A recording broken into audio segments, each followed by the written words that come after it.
নমস্কার বন্ধুরা, good morning সবাইকে। কেমন আছো তোমরা সবাই? আশা করছি সবাই ভীষণ ভালো আছো।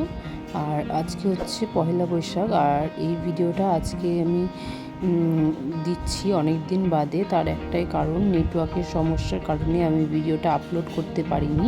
তো যাই হোক, সবাইকে জানাই শুভ নববর্ষের অনেক অনেক অনেক শুভেচ্ছা, ভালোবাসা, বড়দের প্রণাম, ছোটদের আমার ভালোবাসা।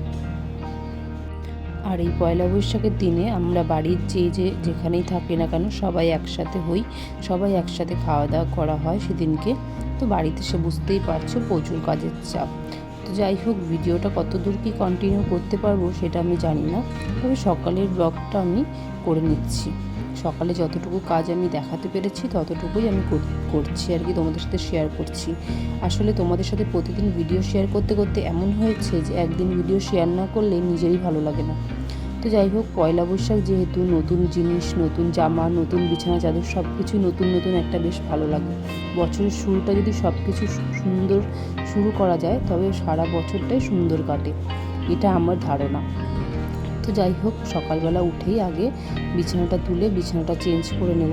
তো এই বিছানা চাদরটা গত বছর আমার মা আমার অ্যানিভার্সারিতে দিয়েছিল, তো ওই কারণে এটা এতদিন পাতা হয়নি, তাই ভাবলাম নতুন চাদরটা পয়লা বৈশাখের দিনই পাতবো। তো ওই কারণেই পেতে নিলাম। কিন্তু পাতার পরে মনে হচ্ছে আমার ঘরে এই চাদরটা খুব একটা বেশি ভালো বেমানানো আর কি, খুব একটা বেশি মানাচ্ছে না। কিন্তু চাদরটা কিন্তু সুন্দর, খুবই সুন্দর, আমার খুবই পছন্দ হয়েছিল, কিন্তু আমার ঘরের সাথে যেন ম্যাচ করছে না। যাই হোক, তবুও পেতে নিলাম মায়ের দেয়া, আর সুন্দর করে পেতে নিয়েছি চাদরটা। আর এদিকে বাবা আজকে এনেছে খাসির মাংস। তো আজকে আমাদের মেনু হচ্ছে মাটন, আর হচ্ছে চিংড়ি মাছ দিয়ে উচ্ছে ভাজা, পাতলা করে আমের ডাল, আর কুমড়ো দিয়ে উচ্ছে দিয়ে ভাজা হবে। তো যাই হোক, আজকে যা আমার রান্নার দায়িত্ব আমি কিছু নেই, কারণ আজকে রান্না করবে আমার যা, আর আমি হচ্ছে কয়েকটা কেটে কুটে ভেজে টেজে দেবো।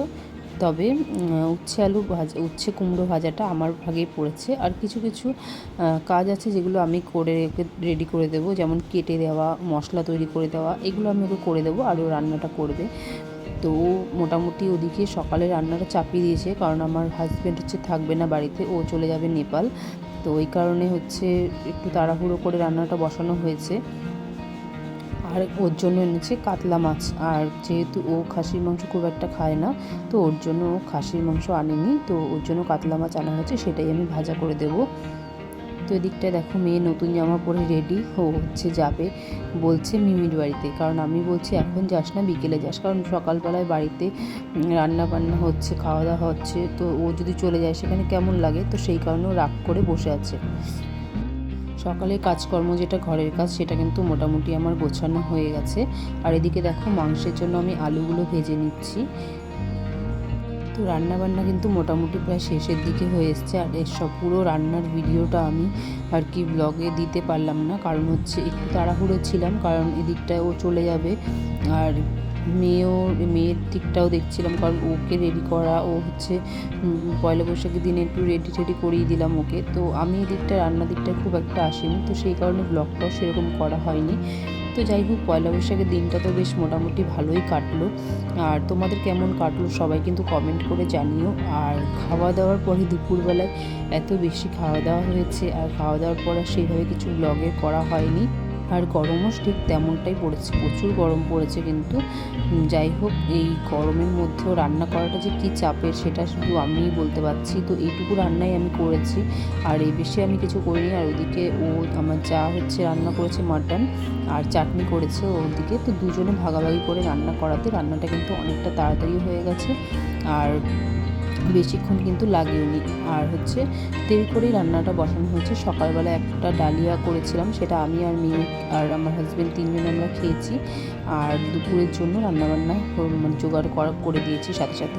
আর সেগুলোর একদমই ক্যামেরা নিয়ে ব্লগ করব সেই সময়টাও আমি পাইনি আর কি। তো যাই হোক, এদিকে রান্নাবান্না কমপ্লিট হয়ে গেছে। আর রান্নাবান্না কমপ্লিট হয়ে যাওয়ার পরে খাওয়া দাওয়া করে দুপুরবেলায় যেহেতু ছুটি ছিল, তো একটু ঘুমিয়ে পড়েছিলাম। তো মানে এতটাই গরম ছিল আর সহ্য করতে পারছিলাম না, খাওয়া দাওয়ার পরে গিয়ে শুয়ে পড়েছিলাম। তো বিকেলবেলা ঘুম থেকে উঠে গাছগুলোতে একটু জল দিয়ে নিলাম, কারণ গাছগুলো গরমে অবস্থা খারাপ হয়ে গেছে। তো যাই হোক, আজকে ব্লগটা খুব বেশি বড় হলো না, তো কেমন লাগলো তোমরা অবশ্যই কমেন্ট করে জানিও, আর তোমাদের পয়লা বৈশাখ কেমন কাটলো অবশ্যই কমেন্ট করে জানিও। আর সবাইকে জানাই শুভ নববর্ষ, নতুন বছর সবার ভীষণ ভীষণ ভীষণ ভালো কাটুক, আনন্দে কাটুক, সবাই সুস্থ থাকুন, ভালো থাকুন। তো আজকের মতো টাটা সবাইকে, গুড নাইট।